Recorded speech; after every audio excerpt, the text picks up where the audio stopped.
Expedition Logbook, Day 2. This is now the end of my second day of traveling. This morning I took a flight to Narsesa, where I had to wait a few hours before I transferred over to a helicopter that took me to Nanortalik. I'm now at the one and only local hotel, the Hotel Cap Farewell. And tomorrow I have a boat ride booked that will take me deep into the Tasermiut Fjord. This place is so incredibly remote. It takes several flights, a helicopter ride, and a 2-hour boat ride to even get to where I'm going. And once there, well, I'm likely to be the only human for many, many kilometers.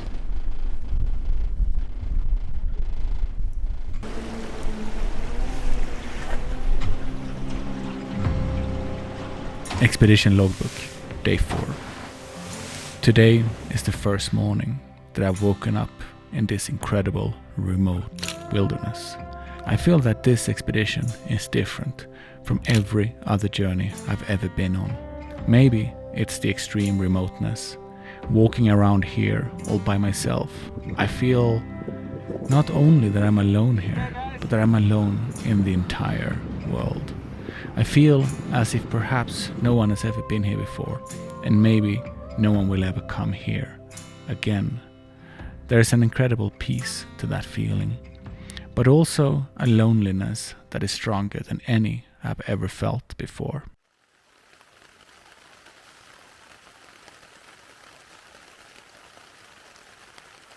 Expedition Logbook, Day 5. I woke up last night with my heart pounding in my chest. I had no doubt about what had awoken me. It was a polar bear. Images of the bear coming through the tent fabric, capturing me like a mummy, leaving me unable to run or fight, flashed through my mind. I unzipped my sleeping bag as fast, but also as silently as I could, and grabbed my rifle and chambered around. I unzipped my tent and led my way out of the tent with the barrel of the rifle first. I looked in the direction of the sound, but saw nothing. I felt a huge relief. But then there was movement over to my left in the periphery of my vision. My heart skipped another beat as I turned to face the threat. It was just an Arctic fox in summer fur attacking my food storage. I unchambered the bullet, grabbed my camera, and got one photograph before the little guy slipped away.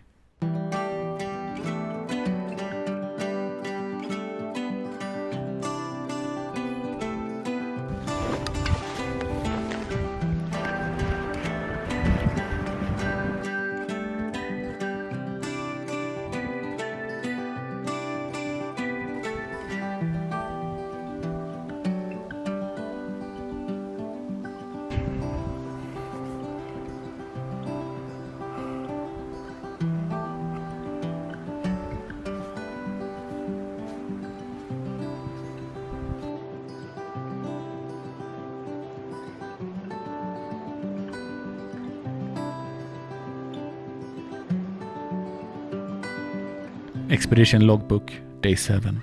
I'm settling into a new routine here in this beautiful place. I really love being here.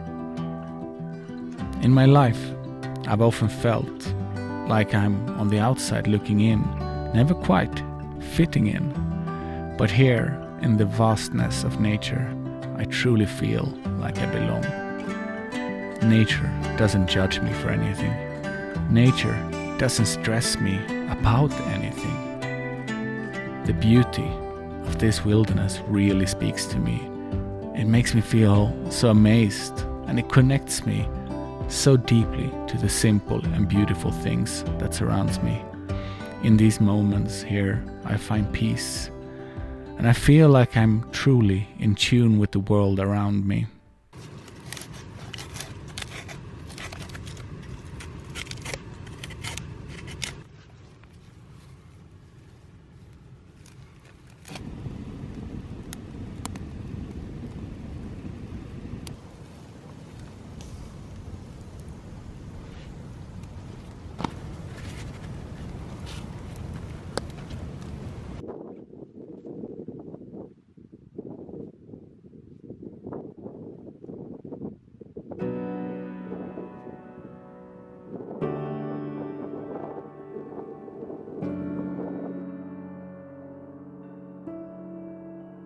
Expedition Logbook, Day 9.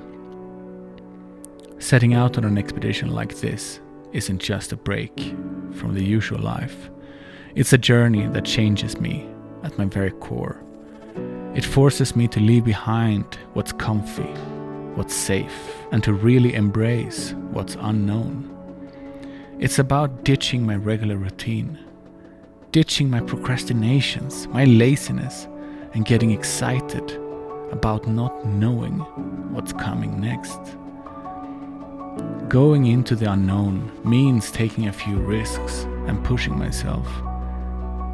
But it's that rush of excitement inside me, almost like goo or like butterflies, that I truly, really live for.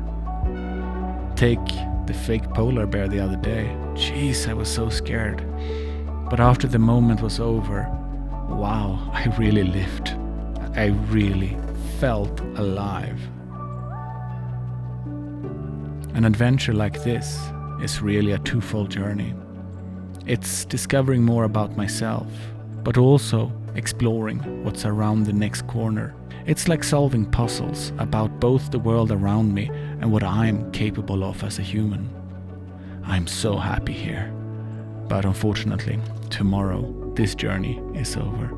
It's time for me to head back to Nanortalik and to meet up with fellow photographer Adam Gibbs and a workshop group, to then go back and explore this part of Greenland again.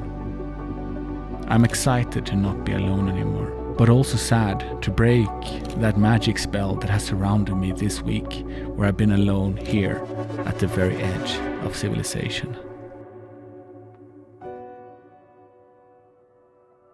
We're now going to look at 20 photographs from southern Greenland. I'm going to show these photographs using a Japanese technique called pecha kucha. The rules of a pecha kucha are very simple. 20 slides, or in this case 20 photographs, 20 seconds per photograph, and I'm going to narrate this entire process. So let's get into it. A photograph of a mountain that makes me feel like I am actually standing there with my cold feet in the water, looking into the morning light as it hits the peaks of the mountain. Peaceful, happy, I wish I was there again. A beautiful morning scene, looking into the ethereal morning light. A high contrast black and white conversion where I really felt that everything made sense. Peaceful, lonely, dramatic. An autumn scene where the background is out of focus, so the main subject matter really becomes the foreground, and the tree with its soft light makes me feel happy and excited about life, wishing I was there again, seeing and experiencing this light for the first time. The same mountain as we were looking at before, here with a pool and the cotton grass growing. A simple scene, really showing the loneliness of this place, the remoteness of the place.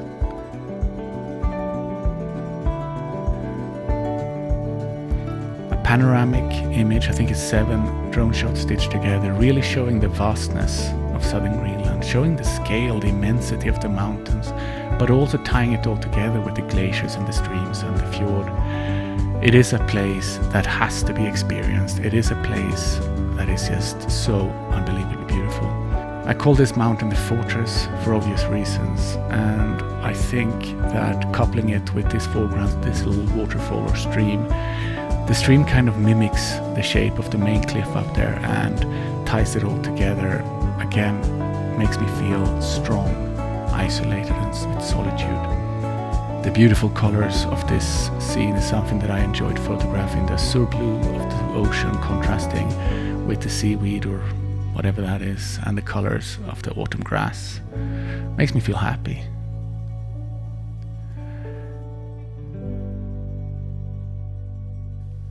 I think of this as a comb going through the hair. This morning we had fog lift from the fjord below, kind of isolating these peaks against the sky. Makes me feel isolated and alone in the world, but it's also a very graphical image that I think would do nicely on a wall. A scene that from a photographic or an artistic perspective does nothing to me, but as I was dropped off by the boat here, the people told me that this glacier was touching this pool just 5 years earlier. And for me, that really tells a story of global warming, of climate crisis, of climate change. An embrace of woods, perhaps the same tree, perhaps two different trees, but definitely they're two different colors. For me, this looks like lovers embracing each other and makes me feel incredibly happy. A scene not typical to the stuff I normally shoot. Way too contrasting and dark, but the light, I could not avoid photographing this. The symmetry of the U-shaped valley, coupled with the colors in the sky, made for a beautiful photograph. A scene that is shot so far away. I couldn't really experience this with my human eyes, but through the camera it brought me a new perspective where I could really appreciate the ruggedness of the mountains and the light playing on them.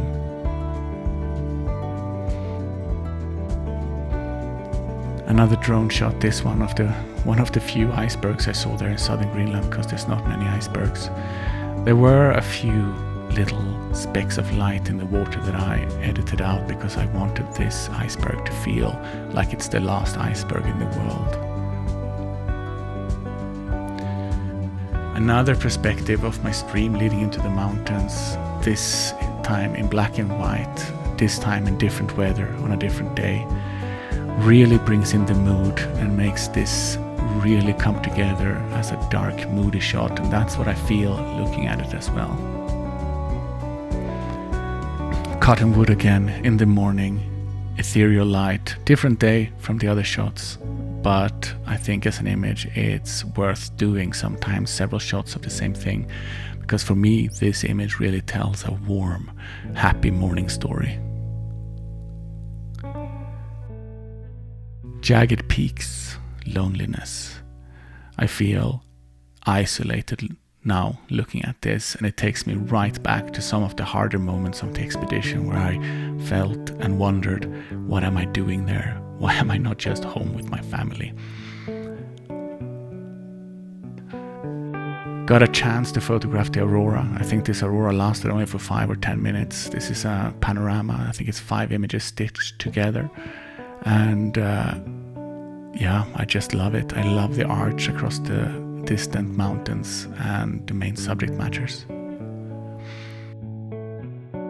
Another mountain sticking out through the clouds. The drama of the weather in southern Greenland really comes through here, and I feel isolated, a little bit sad looking at this now, and it's a photograph that I personally love. Imagine it printed on a warm paper. Same mountain as we had in the one with the aurora, a mountain that was absolutely beautiful morning light. This is a panoramic image, 2 drone shots, and I think it really stands out. It looks crooked, but it's not, and well, time's up. Same mountain as we've seen a few times before here, with a cracked foreground that really makes me feel that I'm cracking in my soul. And that's a feeling I had over and over on this expedition.